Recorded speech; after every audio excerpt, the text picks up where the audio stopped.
I need to replace the glass in this grandfather clock hood door. Seems it's cracked straight through the middle.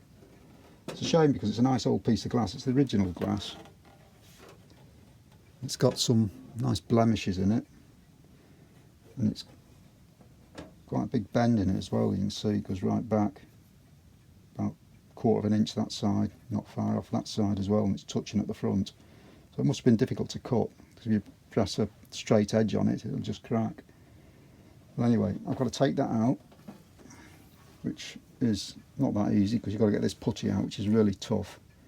Now you can heat it up, which does help. It softens it a bit. It is a bit loose, the glass, so there's a chance it might just come out. Sometimes it just breaks out fairly easily.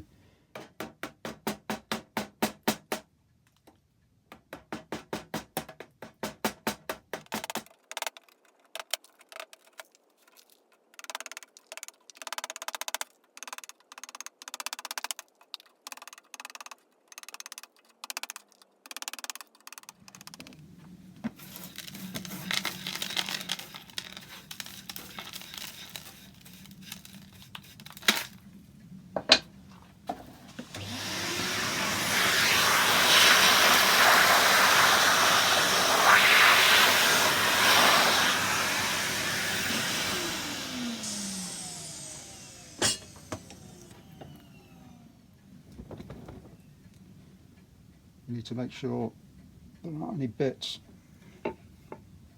of putty between the polished face and that rag, or it'll just scratch it.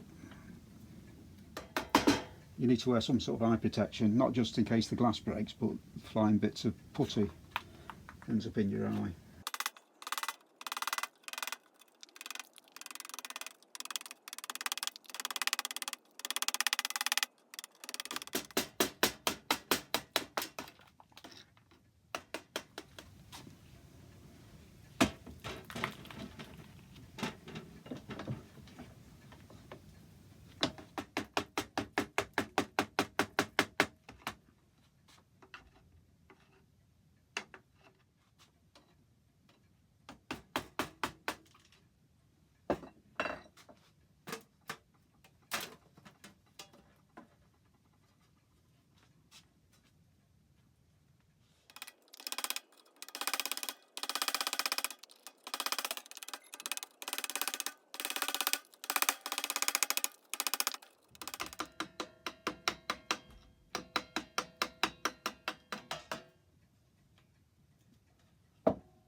You need to get as much of this putty off as possible, especially off the back of the face veneer along there.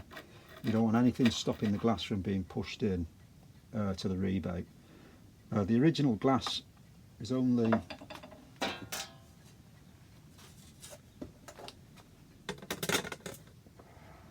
just over a mil, 1.3 mil.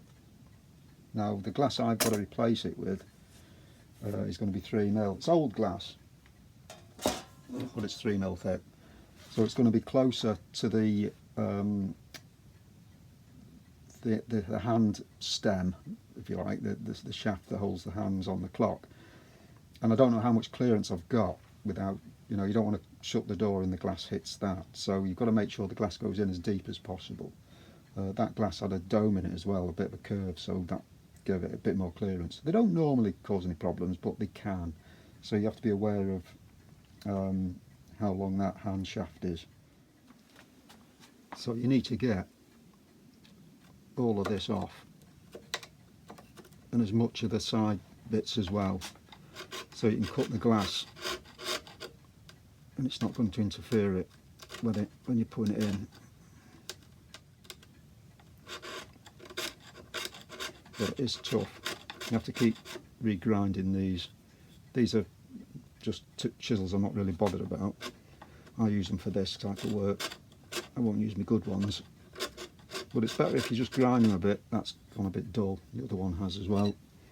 So I'll grind them up and it'll be a bit easier. You don't have to hone them and sharpen them properly, get a nice razor edge on them, because as soon as you touch this it's going to go anyway. So just a quick grind, just get rid of all those little nibbles. In fact, it's rounding over a little bit, you can feel a burr on the back. So once they're reground, it'll get this off a little bit easier.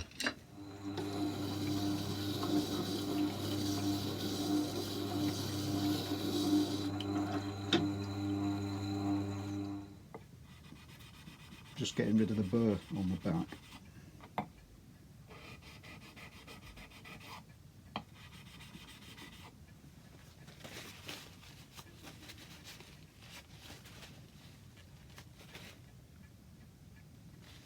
That'll be fine for that.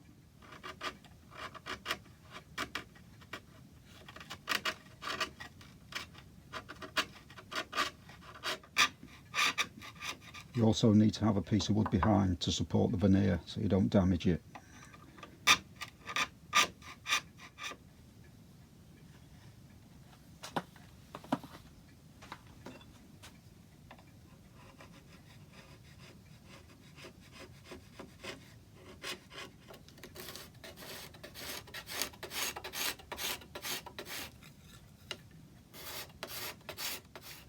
I've cleaned all the putty out, so now I need to draw out the pattern for cutting the glass. Now the corners on these are quite sharp. So here, normally they have a radius, because cutting an internal corner in glass is quite tricky, so you just do a slight sweep in there and go round. So what they've done is they've undercut it, so it keeps the outside crisp and sharp, but there's a curve on the inside, so you actually put the glass in like that rather than straight down. When you put it in, it just looks a lot neater. It doesn't really matter, but most of the time they are curved at the top. But this one, they've a bit more thought behind it and made it look a bit neater by doing it that way. So the other one doesn't seem to be cut out as well, so I'm going to cut a bit more of a round on there, then mark the paper, and then I can cut the glass.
It's not sitting quite as square as it was on the paper, so I'm just marking out with a bit of tape where I want to cut the vertical lines so that that fits in the arch.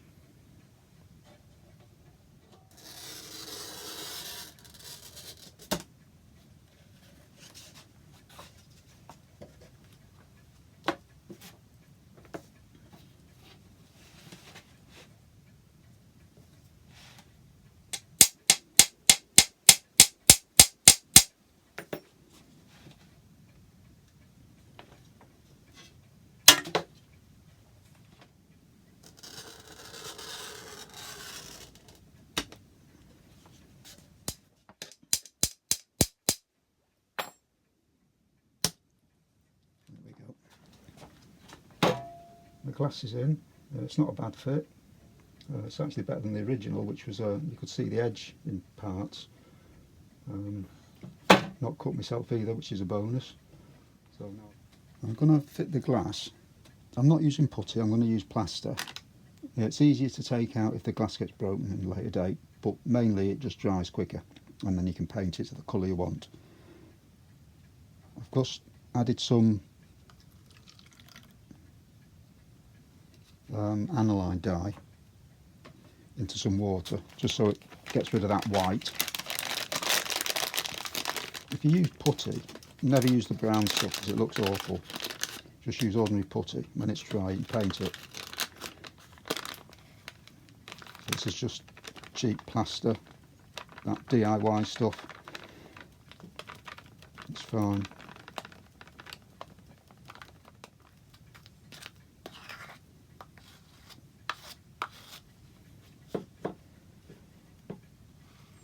So all I'm going to do is just bed the glass in first. So I'll put a little bit round in the rebate.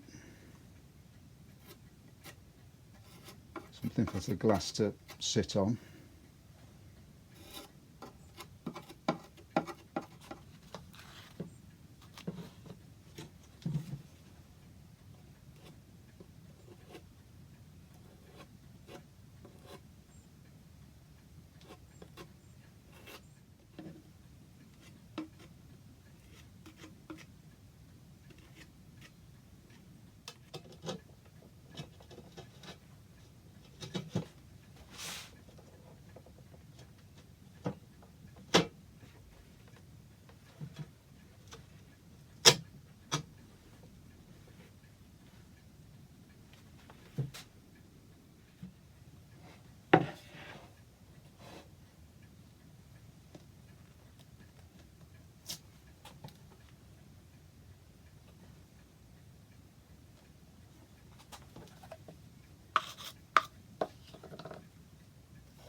This is just a bit of Van Dyke Brown water stain.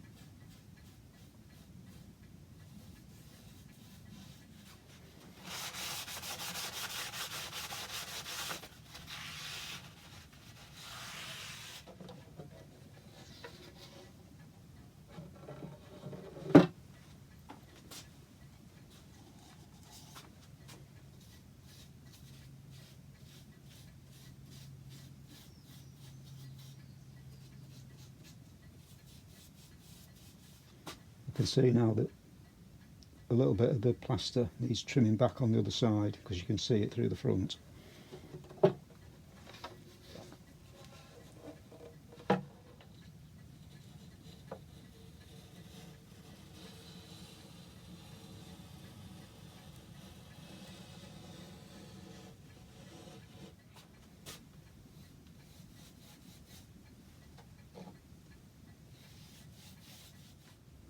Right, this is all dry now, so I've got a bit of button polish, thinned down with a bit of mets. Just going to add some yellow ochre.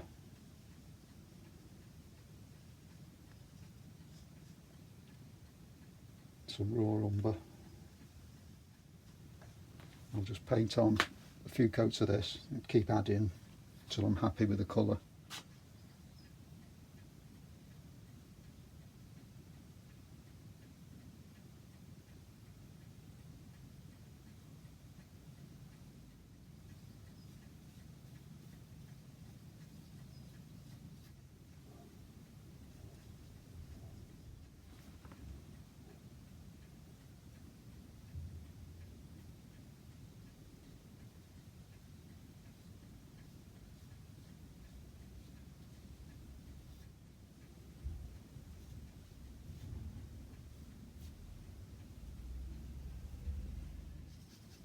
I'm going to make a slightly darker mix, put some burnt umber in there. And I'm going to paint this along the bottom because this is the bit that would get the dirt and grime, so these are always a little bit darker. I'm going to put a coat of this on and then carry on round the rest with the lighter colour.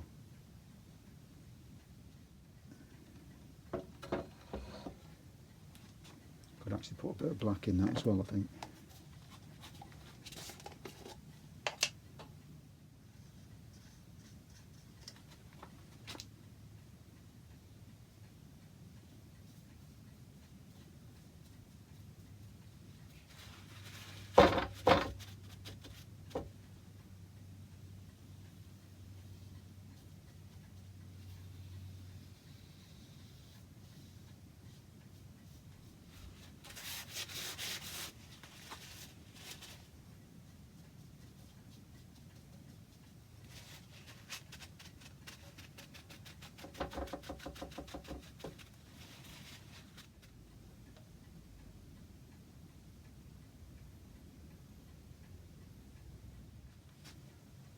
So that's that bit done.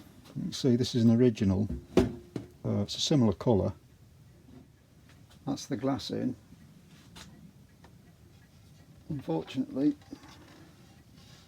something's reacted with the polish. So these marks going all the way around the edge look like water marks, water damage. So that means I'm going to have to repolish this. Normally I put the glass in before I polish. If it's old polish, it doesn't matter, it doesn't happen, but because it's fresh, I think that's why it's reacted.